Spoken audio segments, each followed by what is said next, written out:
तो इलेक्ट्रोलाइसिस के बारे में हम लोग जो पढ़े हैं अभी तक उसमें यही था कि इसमें इलेक्ट्रिकल एनर्जी का कन्वर्सन होता है केमिकल एनर्जी में, यानी कि ये एक ऐसा प्रोसेस है जिसमें इलेक्ट्रिकल एनर्जी हमारा केमिकल एनर्जी में बदल जाता है। तो जहाँ कहीं भी ऐसा प्रोसेस होगा जिसमें इलेक्ट्रिकल एनर्जी का यूज़ करके हम कोई केमिकल चेंज करेंगे उसको हम लोग कहेंगे इलेक्ट्रोलाइसिस। इलेक्ट्रोलाइसिस में हमारा ये एक तरह का प्रोसेस है जिसमें electrical energy is used to bring out chemical change. तो दोनों ही में एक ही बात कहा गया है कि इलेक्ट्रिकल एनर्जी को कन्वर्ट करो केमिकल एनर्जी में। जब कभी भी इलेक्ट्रोलाइसिस के बारे में कोई भी सवाल पूछेगा या कोई भी हमें कॉन्सेप्ट को समझना है, इतने फिगर को याद करके ही हमें समझना है। तो इसमें हमारा जो है पॉजिटिव टर्मिनल से जुड़ा हुआ जो रॉड है उसको हम लोगों ने एनोड कहा, जहाँ पर हमारा ऑक्सीडेशन होगा, और ये हमारा पॉजिटिव होगा। जो निगेटिव टर्मिनल है उसको हम लोगों ने कैथोड कहा, जहाँ पर रिडक्शन होगा, और ये निगेटिव होगा। इतना चीज़ अभी हम लोग पढ़ चुके हैं। इसमें जो हमारा ये सॉल्यूशन यूज हो रहा है उसको हम लोगों ने बोला इलेक्ट्रोलाइट, और जो कंटेनर है उसको हम लोग बोले इलेक्ट्रोलाइटिक सेल। सो बेसिकली हमें ये समझना है कि इलेक्ट्रोलाइसिस में हमारा इतने ही सारे टर्म्स का यूज होना है, इतने ही सारे जो है बातों को समझना है कि इलेक्ट्रोलाइट क्या होता है, इलेक्ट्रोलाइटिक सेल क्या होगा, एनोड क्या होगा, कैथोड क्या होगा, बस यही समझना है। की टर्म्स में हमारा पहला चीज समझना है एनोड। एनोड हम लोगों ने उसको कहा जहां ऑक्सीडेशन होगा पॉजिटिव टर्मिनल से कनेक्टेड होगा। जो हमारा पॉजिटिव टर्मिनल ऑफ बैटरी से जोड़ेंगे उस रॉड को अगर एनोड कहेंगे, यहाँ पर ऑक्सीडेशन होगा, ये चीज तो हम लोग जान गए। लेकिन यहाँ समझना क्या है, types of anode. Types of anode में हमें पहला जो टाइप आता है वो है एक्टिव एनोड। का मतलब हो जाता है कोई भी अगर मेटल एनोड लेंगे वो एक्टिव एनोड कहा जाएगा, जो इलेक्ट्रोलाइसिस में भाग लेगा। अब एक्टिव एनोड हमारा कोई सा भी मेटल एनोड हो सकता है, कॉपर होगा, जिंक होगा, कोई सा भी, ये एक्टिव एनोड हो गया। इसमें रिएक्शन कैसा कराना है, तो जो भी मेटल होगा, ध्यान से समझना है, अगर हमारा इलेक्ट्रोलाइसिस ऐसा इलेक्ट्रोलाइसिस है जिसमें हमारा एनोड किसी मेटल से बना हुआ है, प्लैटिनम और ग्रेफाइट छोड़कर, तो वो मेरा हो गया एक्टिव एनोड। और जब वो एक्टिव एनोड है तो उसके लिए रिएक्शन हमको क्या करना है, metal N plus N electron. जैसे एग्जांपल, हमारा जब भी एक्टिव एनोड होगा, जैसे मान लेते हैं जिंक का ही हुआ, यहाँ जिंक का रॉड लगा दिए हैं, तो जिंक क्या करेगा, जिंक Zn2+ में बदलेगा और 2 इलेक्ट्रॉन छोड़ेगा। बहुत आसान है, एक्टिव एनोड का केस जो है बहुत आसान है। वहीं अगर हमारा कॉपर होगा तो कॉपर भी वैसे ही करेगा। मैग्नीशियम हुआ, मैग्नीशियम भी उसी तरह करेगा। यानी कि अगर एक्टिव एनोड है, एक्टिव एनोड इलेक्ट्रोलाइसिस होगा कॉन्सेप्ट, और उस दौरान हमारा एनोड क्या करेगा, इलेक्ट्रॉन लॉस करके आयन में बदल जाएगा। जो दूसरा हमारा है एनोड वो है इनर्ट एनोड। इनर्ट एनोड कैसा होगा, या तो प्लैटिनम या तो ग्रेफाइट। प्लैटिनम और graphite anode which do not take part in electrolysis, ये दोनों इलेक्ट्रोलाइसिस में भाग नहीं लेते। इनर्ट इलेक्ट्रोड का ये कॉन्सेप्ट हो गया, इनको हम इनर्ट एनोड कहेंगे। जैसे एग्जांपल के तौर पे अगर हमारा सेम रिएक्शन में हम लोग डाल देंगे क्या, पीटी और ग्रेफाइट, तो यहां पर अगर प्लैटिनम डाल दिए तो ये रिएक्शन अब नहीं होगा। ये रिएक्शन होने के लिए रॉड ही नहीं है, तो जब रॉड नहीं है तो रिएक्शन भी नहीं होगा। अब उस केस में हमारा क्या होगा, इस इलेक्ट्रोलाइट में जो निगेटिव आयन होगा वो यहां पर आएगा, और जब वो निगेटिव आयन आएगा, जैसे उस इलेक्ट्रोलाइट है तो जनरली हमारा वहां पर OH- तो होगा ही, पानी है, तो OH- अगर आया तो वो क्या करेगा, H2O में बदलेगा, ऑक्सीजन देगा और इलेक्ट्रॉन रिलीज करेगा। कुछ इस तरह का रिएक्शन होगा। अगर हम लोग इसमें मान लेते हैं NaCl डाले हैं तो Cl- है, तो Cl- क्या होगा, Cl2 में बदलेगा और 2 इलेक्ट्रॉन छोड़ेगा। दोनों ही रिएक्शन में ध्यान से अगर देखें तो हमारा एक ही काम हो रहा है, loss of electron, loss of electron, loss of electron. Active वाले में निगेटिव आयन नहीं, मेटल भाग ले रहा है, और इनर्ट वाले में आयन भाग ले रहा है, नेगेटिव आयन। तो ये चीज ध्यान में समझना है कि हमारा एक्टिव एनोड और इनर्ट एनोड जो है इलेक्ट्रोलाइसिस के रिएक्शन को बदल देते हैं। तो रिएक्शन को बदल दिया तो प्रोडक्ट भी बदल जाएगा। जब हमारा एक्टिव इलेक्ट्रोड है तब इसका जरूरत नहीं पड़ता है, लेकिन जब हमारा इनर्ट इलेक्ट्रोड का केस है इलेक्ट्रोलाइसिस में, तब हमें जरूरत पड़ता है कि प्रेफरेंशियल डिस्चार्ज क्या होगा। जब हम लोग प्लैटिनम या ग्रेफाइट इलेक्ट्रोड यूज करेंगे तो हमारा रिएक्शन कुछ इस तरह था कि कोई निगेटिव आयन होगा, तब हमारा जो है ये निगेटिव आयन इलेक्ट्रॉन जो है छोड़ देगा और डिस्चार्ज हो जाएगा। कहाँ पर? At anode. हम लोग अभी एनोड का की टर्म पढ़े कि एनोड हमारा पॉजिटिव टर्मिनल होता है, पॉजिटिव टर्मिनल के पास निगेटिव ही आयन आएगा। तो जब निगेटिव आयन आएगा तो वो क्या करेगा? इलेक्ट्रॉन लॉस करेगा, ऑक्सीडाइज हो जाएगा, ऑक्सीडेशन करते हुए और एनोड पर डिस्चार्ज हो जाएगा। ये रिएक्शन हमारा तब होगा जब हमारा पीटी या तो ग्रेफाइट इलेक्ट्रोड यूज होने वाला है। अगर ये दोनों नहीं है, एक्टिव इलेक्ट्रोड है, कोई मेटल है, तब हमें इसका जरूरत नहीं है। क्या हो जब हमारे इलेक्ट्रोलाइट में दो निगेटिव आयन हो, ठीक है, तो उस वक्त हमें जरूरत पड़ेगा प्रेफरेंशियल डिस्चार्ज का। If two or more negative ions are present in electrolyte then order of discharge is OH minus, सबसे ज्यादा डिस्चार्ज होगा, उसके बाद हमारा I minus, Br minus, Cl minus, NO3 minus, SO4 2 minus, ये ऑर्डर फॉलो होगा। Easily discharge, least discharge, मतलब अगर मेरे ये सारे आयंस खत्म हो जाएंगे तभी ये डिस्चार्ज होगा। अगर किसी सॉल्यूशन में हम लोग H2SO4 डाल दिए हैं या मान लेते हैं CuSO4 सॉल्यूशन यूज कर रहे हैं इलेक्ट्रोलाइट के रूप में, तो उसमें जो SO4 है वो डिस्चार्ज नहीं होगा। वो होगा भी तो सबसे अंत में, जब हमारा और कोई आयन नहीं बचा। OH माइनस हमारा कैसे डिस्चार्ज होगा? H2O बनेगा, O2 बनेगा और इलेक्ट्रॉन रिलीज करेगा। 4 OH, 2 H2O, 2 O2, 4 इलेक्ट्रॉन।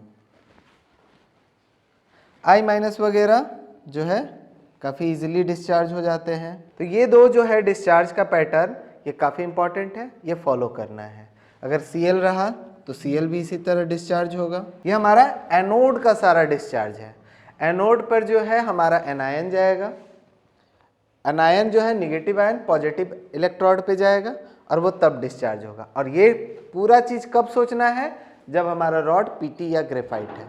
अगर पीटी या ग्रेफाइट नहीं है तो हमें ये सोचना भी नहीं है। एनोड के बाद हम लोगों का जो नेक्स्ट इलेक्ट्रोड है वो हो गया कैथोड। कैथोड हम लोग कहते हैं electrode connected to negative terminal. Battery के निगेटिव टर्मिनल से हम लोग जिसको जोड़ेंगे उस मेटल रॉड को, या प्लैटिनम या ग्रेफाइट का भी रॉड हो, नॉन मेटल ग्रेफाइट के रूप में अगर हम लोग लेते हैं तो भी हमारा काम करता है। तो वो इलेक्ट्रोड जिसको हम लोग नेगेटिव टर्मिनल से जोड़ेंगे उसको हम लोग कहेंगे कैथोड। इलेक्ट्रोलाइसिस के दौरान कैथोड पे एक ही तरह का रिएक्शन होता है। अगर हमारा कैथोड मेटल का है, ग्रेफाइट है, प्लैटिनम है, किसी भी तरह का है, एक्टिव इलेक्ट्रोड हो या इनर्ट हो, तो यहां पर रिएक्शन एक ही होना है। क्या रिएक्शन होगा? Cation of electrolyte. इलेक्ट्रोलाइट में जो कैटायन है, यानी कि यहां पर मेरा जो पॉजिटिव आयन है, तो निगेटिव आयन तो मेरा चला गया एनोड की तरफ, जो पॉजिटिव आयन है वो जाएगा कैथोड की तरफ। Cation of electrolyte will discharge at cathode. और कैटायन जो हमारा है वो मेटल आयन माना जाएगा। तो मेटल आयन अगर हमारा कोई भी है वो इलेक्ट्रॉन गेन करेगा, जितना उस पर चार्ज होगा उतना इलेक्ट्रॉन गेन करेगा और मेटल बन जाएगा। ये रिएक्शन हमेशा कैथोड पर होगा, चाहे हम इलेक्ट्रोलाइसिस करें, इलेक्ट्रोप्लेटिंग करें, इलेक्ट्रो रिफाइनिंग करें, यानी इलेक्ट्रोलाइसिस से जुड़ा हुआ कुछ भी काम करेंगे तो यही रिएक्शन हमारा होगा कैथोड पे। और यही सबसे इंपॉर्टेंट रिएक्शन बस समझना है। यानी पूरे इलेक्ट्रोलाइसिस में जो क्वेश्चन बनता है उसमें एक हिस्सा, सबसे बड़ा हिस्सा इसी का रहता है। इसी के आधार पर हमको जवाब देना है।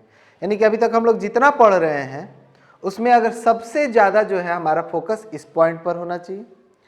हम लोग अगर ये समझ गए तो हमारे मेजर ऑफ क्वेश्चन सॉल्व हो जाएंगे।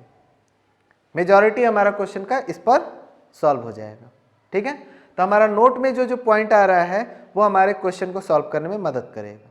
तो पहला, cathode never take part in electrolysis as anode does during active electrode electrolysis. तो cathode never take part in electrolysis का यहां मतलब हुआ कि कैथोड जो है वो घटेगा नहीं, कैथोड का रिएक्शन नहीं होगा। रिएक्शन जो होना है वो मेरा आयन का होगा। ये आयन कहां से आएगा? तो इलेक्ट्रोलाइट से आएगा। Only cation of electrolyte get discharge at cathode. जो भी कैटायन है इलेक्ट्रोलाइट का वो डिस्चार्ज होगा कैथोड पे। कैथोड ऑलवेज गेन मास। कैथोड जो है हमारा ये पार्ट, इस पर आकर कोई भी डिपॉजिट होगा उसका हमेशा मास बढ़ना है, कभी घटेगा नहीं। तो अगर हम लोग यहाँ पर कोई बर्तन ले लिए, कोई यूटेंसिल ले लिए, उस पर कोई भी मेटल जो है आकर डिपॉजिट होगा, उसके ऊपर कोटिंग हो जाएगा।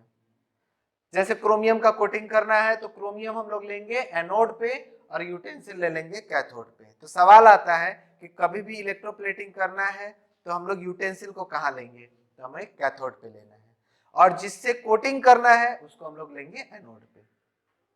यही पैटर्न नहीं है, दूसरा पैटर्न नहीं है। तो कैथोड जो है हमेशा मास गेन करेगा, ये कभी भी मास लॉस नहीं करेगा। जिस तरह हम लोग अनायन का पढ़े प्रेफरेंशियल डिस्चार्ज, उसी तरह preferential discharge of cation at cathode. अब अगर हमारे इस इलेक्ट्रोलाइट में दो पॉजिटिव आयन होगा तो हमारा कौन डिस्चार्ज पहले होगा? तो यहां पर क्या करना है? इलेक्ट्रॉन गेन करना है, यानी इलेक्ट्रॉन लेने का टेंडेंसी जिसका ज्यादा हुआ वो पहले डिस्चार्ज होगा, जिसका देने का टेंडेंसी ज्यादा हुआ वो सबसे बाद में। ठीक है, तो इसमें क्या याद रखना है? Least reactive get discharge first. मतलब जो भी लीस्ट रिएक्टिव होगा, जनरली यहां पर मेटल होगा, तो लीस्ट रिएक्टिव मेटल अगर हम लोग कर लें तो ज्यादा सुटेबल हुआ। तो लीस्ट रिएक्टिव मेटल जो है वो पहले डिस्चार्ज होगा। अगर हमारे पास जो है ऐसा इलेक्ट्रोलाइट है जिसमें इनमें से कोई दो रहेगा, तो जो हाईली रिएक्टिव है वो सबसे कम डिस्चार्ज होगा, लीस्ट, और अगर इनमें से कोई रहा तो मोस्ट डिस्चार्ज। इलेक्ट्रोड में हम लोग का एनोड कैथोड हो गया। अब हमारा जो है इलेक्ट्रोलाइट, इलेक्ट्रोलाइट हमारा हर वो तरह का सॉल्यूशन हो सकता है जो आयन प्रोड्यूस करे। जो कंपाउंड हमारा आयन प्रोड्यूस करेगा इन इट्स एक्वस और मॉल्टेन स्टेट। मॉल्टेन स्टेट ऐसा स्टेट हो जाता है जो फ्यूज्ड स्टेट भी कहा जाता है। उसमें क्या रहेगा? थोड़े अमाउंट में पानी रहेगा, वो हमारा क्या कहा जाएगा? इलेक्ट्रोलाइट कहा जाएगा। जैसे अगर हम लोग शुगर को ले लें तो शुगर हमारा इलेक्ट्रोलाइट नहीं हो सकता, उसका इलेक्ट्रोलाइसिस भी नहीं होगा। लेकिन अगर वही हमारा कॉपर सल्फेट सॉल्यूशन है तो वो मेरा इलेक्ट्रोलाइट हो जाएगा। तो जो भी कंपाउंड जो है आयन प्रोड्यूस करेगा वो इलेक्ट्रोलाइट बन जाएगा। अब इलेक्ट्रोलाइट के बारे में हम लोग को क्या जानना है? पहला पॉइंट ये कि अगर हमारा एक्टिव इलेक्ट्रोड का केस है, ड्यूरिंग एक्टिव इलेक्ट्रोड इलेक्ट्रोलाइसिस हमारा इलेक्ट्रोलाइट पार्टिसिपेट नहीं करेगा। इलेक्ट्रोलाइट के बारे में कुछ नहीं सोचना है, उसका कोई रिएक्शन नहीं करना। अगर हमारा जो है इनर्ट इलेक्ट्रोड इलेक्ट्रोलाइसिस है, इनर्ट इलेक्ट्रोड इलेक्ट्रोलाइसिस में या तो पीटी और ग्रेफाइट यूज कर लिए, तब हमारा इलेक्ट्रोलाइट गेट इलेक्ट्रोलाइज्ड। इलेक्ट्रोलाइट जो है वो इलेक्ट्रोलाइसिस करेगा, और उस समय क्या रूल फॉलो होगा? प्रेफरेंशियल डिस्चार्ज का जो रूल हम लोग पढ़े कि एनोड पे कौन डिस्चार्ज पहले होगा, कैथोड पे कौन डिस्चार्ज होगा, उस रूल को फॉलो करते हुए हम लोग इलेक्ट्रोलाइसिस करेंगे। अगर हमारा एक्टिव इलेक्ट्रोड आ गया यानी मेटल आ गया, तब हमको इलेक्ट्रोलाइट को लेकर कुछ नहीं करना है, इलेक्ट्रोलाइट वैसे का वैसे ही रहेगा। ठीक है, अब जैसे एक एग्जांपल लेते हैं, electrolysis of copper sulphate solution. अब इसमें दो केस बनेगा, एक एक्टिव इलेक्ट्रोड, एक इनर्ट इलेक्ट्रोड। तो हम लोग ले लेते हैं पहला जो केस है विथ सीयू रॉड।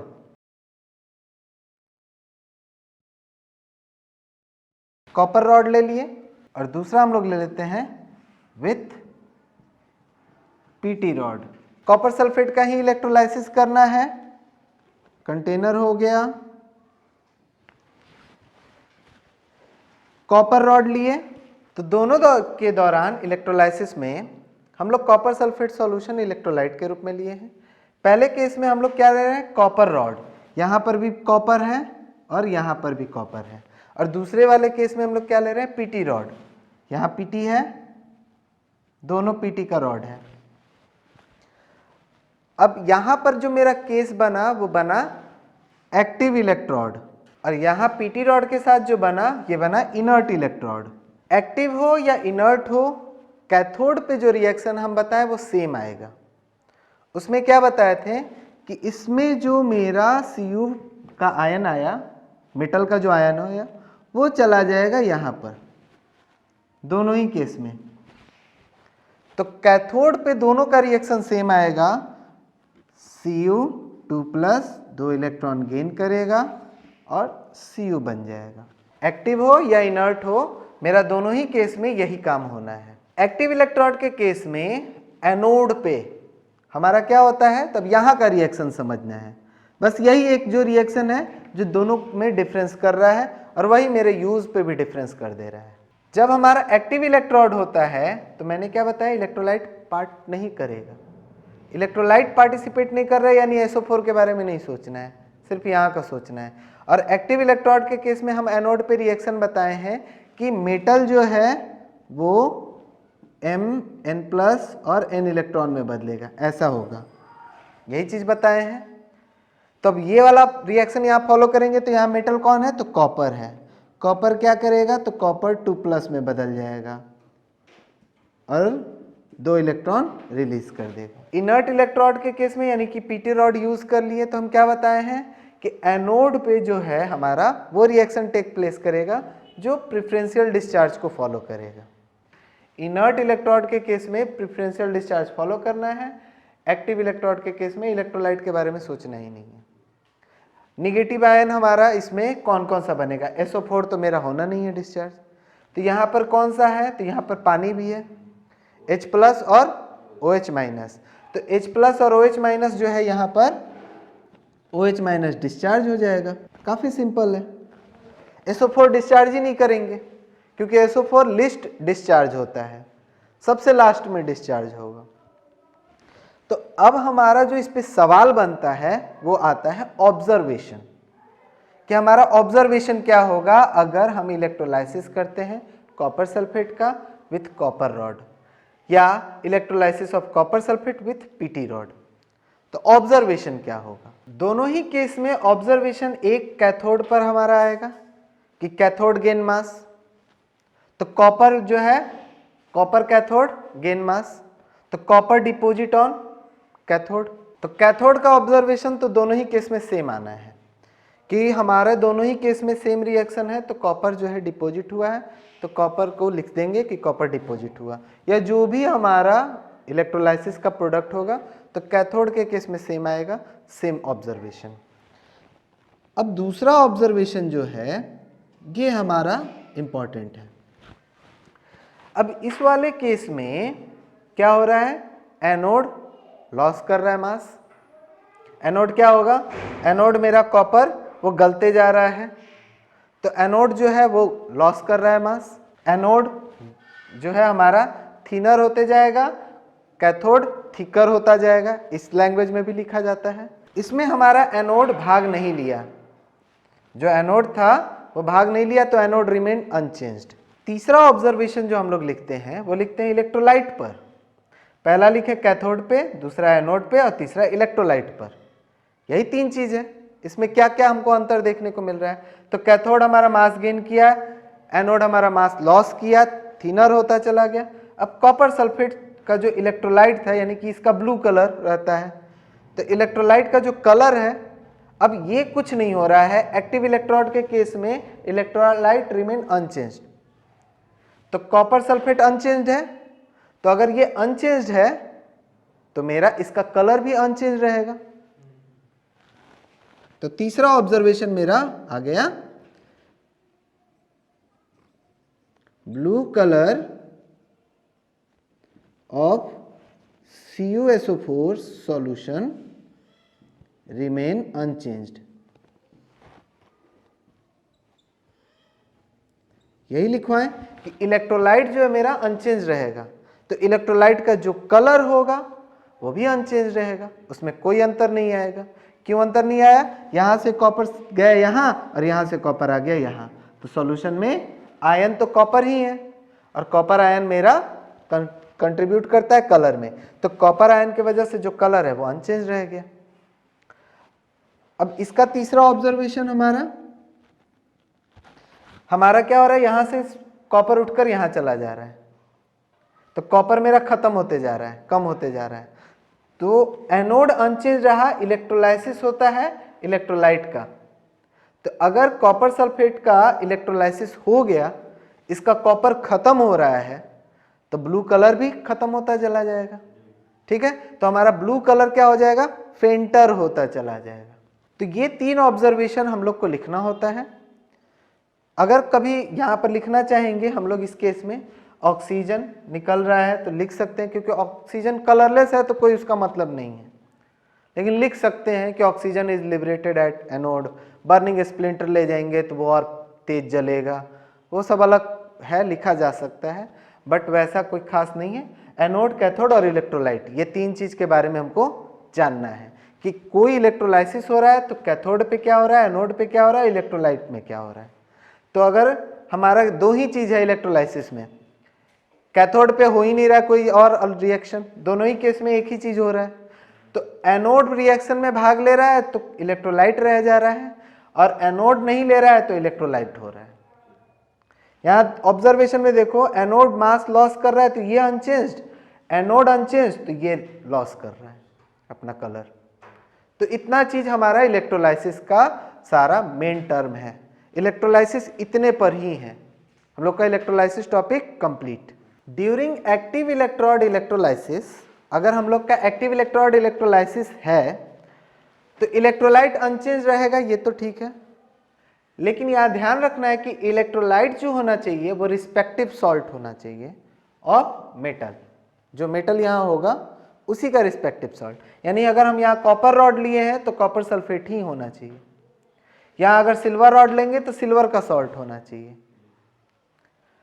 अब ऐसा नहीं है कि यहां पर मेटल कुछ और यहां पे सॉल्ट कुछ और लेंगे, तो ये नहीं चलेगा। So electrolyte should be corresponding metal salt. Electrolyte जो होगा वो हमारा करस्पॉन्डिंग मेटल सॉल्ट होना चाहिए in case of active electrode. Active electrode का जब केस रहेगा तो हम ऐसा सॉल्ट चुनेंगे जो उसी मेटल से मिलता जुलता हो। इनर्ट इलेक्ट्रोड के केस में कोई दिक्कत नहीं है, यहाँ पीटी लिए हैं, सॉल्ट कॉपर सल्फेट लिए हैं, कोई दिक्कत नहीं है, क्योंकि पीटी का सॉल्ट लेना ही नहीं है। क्लियर? तो इनर्ट इलेक्ट्रोड के केस में हमारा सॉल्ट दूसरा हो सकता है, लेकिन एक्टिव इलेक्ट्रोड के केस में हमारा सॉल्ट सेम होना चाहिए। जो एक्टिव इलेक्ट्रोड है ये हमारा 2 जगह यूज होगा, पहला इलेक्ट्रोप्लेटिंग में और दूसरा इलेक्ट्रो रिफाइनिंग में। यानी अगर कहीं पर भी इलेक्ट्रो रिफाइनिंग करना है या इलेक्ट्रोप्लेटिंग करना है तो हमें एक्टिव इलेक्ट्रोड वाला केस फॉलो करना है, ये वाला काम। ये जितना चीज हम लोग पढ़े ना, ये रिफाइनिंग ऑफ कॉपर है। इम्प्योर कॉपर यहाँ, प्योर कॉपर यहाँ रखकर और इलेक्ट्रोलाइसिस कर देते हैं। जो इनर्ट इलेक्ट्रोड जो है इलेक्ट्रोलाइसिस है, ये हमारा यूज होता है extraction of metal. Highly reactive metal जो है उसको एक्सट्रैक्शन में, इसको बोलते हैं इलेक्ट्रोलाइटिक रिडक्शन। अब जैसे सोडियम, पोटेशियम, कैल्शियम, एल्यूमिनियम, इन सब को जो है एक्सट्रैक्ट करना है, हम लोग यूज करते हैं इनर्ट इलेक्ट्रोड इलेक्ट्रोलाइसिस। वही है electrolytic reduction of metals. Till aluminium हम लोग ये यूज करते हैं इनर्ट इलेक्ट्रोड इलेक्ट्रोलाइसिस, जिसमें हम लोग या तो पीटी का रॉड ले लेते हैं या तो ग्रेफाइट का। लेकिन हमारा एक्टिव इलेक्ट्रोड वाला यूज करते हैं इलेक्ट्रोप्लेटिंग या इलेक्ट्रो रिफाइनिंग में। मेटल को प्यूरिफाई करना हुआ तो, या फिर किसी पर जो है प्लेटिंग करना हुआ, यूटेंसिल को हम लोग ले लेते हैं कैथोड पर, और जिससे कोटिंग करना उसको ले लिया एनोड पर, तो एनोड उठकर चला जाता है कैथोड पर। प्रेडिक्ट द प्रोडक्ट में हम लोगों को ये पता करना है कि बनेगा क्या। तो हम लोगों को जब भी देगा इलेक्ट्रोलाइसिस से जुड़ा हुआ कॉन्सेप्ट, तो 2 चीज पे ध्यान देना है कि हमारा इलेक्ट्रोलाइट क्या है और इलेक्ट्रोड क्या है। तो अगर क्वेश्चन ए और बी हम लोग देखें तो दोनों में हमारा जो है AgNO3 है और एक में सिल्वर इलेक्ट्रोड है, एक में Pt। तो सिल्वर इलेक्ट्रोड और Pt इलेक्ट्रोड ये क्लियर कर दिया कि ये एक्टिव इलेक्ट्रोड का कॉन्सेप्ट है और ये मेरा इनर्ट इलेक्ट्रोड का कॉन्सेप्ट है। एक्टिव वाले में बता चुके हैं कि हमारा इलेक्ट्रोड भाग लेता है और इनर्ट वाले में इलेक्ट्रोलाइट भाग लेता है। एक्टिव इलेक्ट्रोड हो या इनर्ट इलेक्ट्रोड हो, एक्टिव इलेक्ट्रोड हो तो भी और इनर्ट इलेक्ट्रोड हो तो भी, दोनों ही केस में हमारा कैथोड पर एक ही रिएक्शन होगा, जिसमें हमारा रिएक्शन क्या था कि जो भी मेटल आयन इसमें इलेक्ट्रोलाइट में है वो जाएगा कैथोड पे डिपॉजिट हो जाएगा। तो हमारा यहाँ पर आ रहा है Ag, तो Ag प्लस जो है वो इलेक्ट्रॉन गेन करेगा और Ag सॉलिड में डिपॉजिट हो जाएगा। अगर हमारा H2SO4 है, इसमें भी वही काम करना है। यहाँ पर पॉजिटिव आयन मेरा क्या आ रहा है, तो H प्लस इलेक्ट्रॉन गेन करेगा, H2 में बदल जाएगा। इसके लिए हमारा Cu आ रहा है, तो Cu हमारा 2 प्लस 2 इलेक्ट्रॉन गेन करेगा, Cu में बदल जाएगा। कैथोड के लिए परेशानी नहीं होना है। कैथोड पे हमारा चाहे एक्टिव हो या इनर्ट हो, एक ही तरह का जो है रिएक्शन होना है, दूसरा कॉन्सेप्ट ही नहीं है। अब आते हैं एनोड पे। एनोड पे क्या रिएक्शन होना है? एनोड पे जो रिएक्शन है बस उसी को सावधानी से लिखना है। अगर इसको सही से लिख लिए तो मेरा प्रोडक्ट सही हो जाएगा। कैथोड पे तो एक ही प्रोडक्ट बनना है, चाहे एक्टिव हो या इनर्ट हो, लेकिन एनोड के केस में मेरा बदल जाता है। अगर मेरा एक्टिव इलेक्ट्रोड है तो इलेक्ट्रोड भाग लेगा, इलेक्ट्रोड भाग लेगा तो एनोड क्या होगा, वो ऑक्सीडाइज होगा। तो प्रोडक्ट अब इसका लिखना है, तो हमारा क्या हो रहा है कि एनोड Ag प्लस में बदल जा रहा है और सॉल्यूशन में चला जाएगा। होगा क्या, जो मेरा एनोड है वो धीरे धीरे गलेगा, गलते जाएगा, गलकर कहाँ आएगा, इलेक्ट्रोलाइट में। और जो कैथोड है वो धीरे धीरे मास गेन करेगा, और मास गेन करेगा कहाँ से, इलेक्ट्रोलाइट से। तो हमारा क्या हुआ प्रोडक्ट, तो कैथोड गेन मास या silver get deposited at cathode, whereas anode क्या करेगा, becomes thinner and thinner with time. तो सिल्वर क्या होगा, गेट डिसॉल्व इन इलेक्ट्रोलाइट। तो इस तरह हमारा दो चीज हुआ। प्रोडक्ट में मेरा ये बताना होता है कि कैथोड पर क्या बना, एनोड पर क्या बना। तो जब हमारा एक्टिव इलेक्ट्रोड का केस होता है तो रिएक्शन काफी आसान होता है। जो कैथोड पे हुआ वही एनोड का लिख देना है, उसका उल्टा लिख देना है, कोई दिक्कत नहीं है। इसका सिल्वर जो है वो क्या हो गया, आयन में चला गया, डिसॉल्व हो गया। अब अगर हमारा आ जाता है प्लैटिनम इलेक्ट्रोड, ग्रेफाइट इलेक्ट्रोड, ये हो गया मेरा इनर्ट इलेक्ट्रोड का केस। तो हमारा बाकी का जो 3 कंडीशन है वो सब इनर्ट पे है। अब इनर्ट वाले में क्या बताए थे कि जो एनोड पर है वहां पर आएगा निगेटिव आयन। निगेटिव आयन आएगा हमारा सॉल्यूशन से, इलेक्ट्रोलाइट से। कैथोड जो हमारा है वो तो मास गेन कर रहा है क्योंकि उस पर जाएगा सिल्वर डिपॉजिट होगा। लेकिन एनोड क्या कर रहा है, तो एनोड अब हमारा गल नहीं सकता क्योंकि पीटी है। अब ये गलेगा नहीं तो यहाँ पर क्या होगा, जो निगेटिव आयन होगा वो यहाँ पर आएगा और वो डिस्चार्ज होगा। तो निगेटिव आयन कौन सा आएगा, उसके लिए प्रेफरेंशियल डिस्चार्ज का कॉन्सेप्ट था। हमारे पास यहां से निगेटिव आयन आ रहा है NO3 माइनस, तो हम बताए हैं कि NO3 और H2SO4 सबसे अंत में डिस्चार्ज होंगे, यानी इसको डिस्चार्ज नहीं करना है। तो हमारा डिस्चार्ज किसको करना है, तब यहां पर दूसरा आयन निगेटिव कौन सा आ रहा है, ठीक है। तो हमारा आएगा H2O जो है आयोनाइज होगा H प्लस और OH माइनस में। तो यहां पर हमारा डिस्चार्ज होगा OH माइनस, ऐसे। तो इस केस में हमको प्रोडक्ट लिखना है, तो पहला कॉन्सेप्ट तो सेम आ जाएगा, silver get deposited at cathode. तो कैथोड पर हमारा सिल्वर डिपॉजिट होगा, या लिख सकते हैं cathode gain mass as silver get deposited on it. अब हम लोग का एनोड पर क्या हो रहा है, तो एनोड पर वाटर तो दिखेगा नहीं बनते हुए क्योंकि पानी के अंदर पानी बन रहा है, पता नहीं चलेगा। हमें इलेक्ट्रॉन का लॉस भी नहीं दिखेगा, हमें दिखेगा क्या, ये ऑक्सीजन। तो ऑक्सीजन लिबरेट होगा हमारा एनोड पे। तो प्रोडक्ट हमारा क्या क्या बना, सिल्वर हमारा कैथोड पे डिपॉजिट हो जाएगा, ऑक्सीजन लिबरेट होगा एनोड पे। तो यही बस दो प्रोडक्ट के बारे में लिखना है कि कैथोड पे क्या बना, एनोड पे क्या बना। H2SO4 इनर्ट इलेक्ट्रोड के साथ है, तो SO4 फिर नहीं होगा। SO4 हमारा जो है लिस्ट जो है डिस्चार्ज होने वाला आयन है, प्रेफरेंशियल डिस्चार्ज में इसको सबसे अंत में डिस्चार्ज करते हैं। तो हमारा जो है एनोड पर कौन जाएगा, अगेन OH माइनस जाएगा। पानी है, डाइल्यूट है, तो डाइल्यूट है तो OH माइनस। सो प्रोडक्ट आया क्या, hydrogen is liberated at cathode, oxygen is liberated at anode. Aqueous CuCl2। अब इस केस में हमारे पास जो है Cu है, Cu वाला तो हम लोग करा दिए कैथोड पे। अब यहाँ पर देखना है Cl और OH इन दोनों में। तो हालांकि Cl जो है OH के बाद डिस्चार्ज होगा, लेकिन सॉल्यूशन में पानी के वजह से OH माइनस बहुत कम कॉन्सेंट्रेशन होता है। तो कभी कभी प्रेफरेंशियल डिस्चार्ज के दौरान हम लोगों को ध्यान देना होता है कॉन्सेंट्रेशन पे। तो यहाँ पर Cl माइनस का कॉन्सेंट्रेशन ज़्यादा है, तो इसलिए प्रेफरेंशियल डिस्चार्ज में ये डिस्चार्ज होगा, OH माइनस नहीं होगा। SO4 या NO3 का केस आएगा तो प्रेफरेंशियल डिस्चार्ज फॉलो कर लेंगे। अगर Cl आ जाए, I, Br ये सब आ जाए तो हम लोग कॉन्सेंट्रेशन फॉलो करेंगे। यहाँ पर प्रेफरेंशियल डिस्चार्ज नहीं फॉलो करेंगे, OH को डिस्चार्ज नहीं करके हम लोग Cl को डिस्चार्ज करेंगे।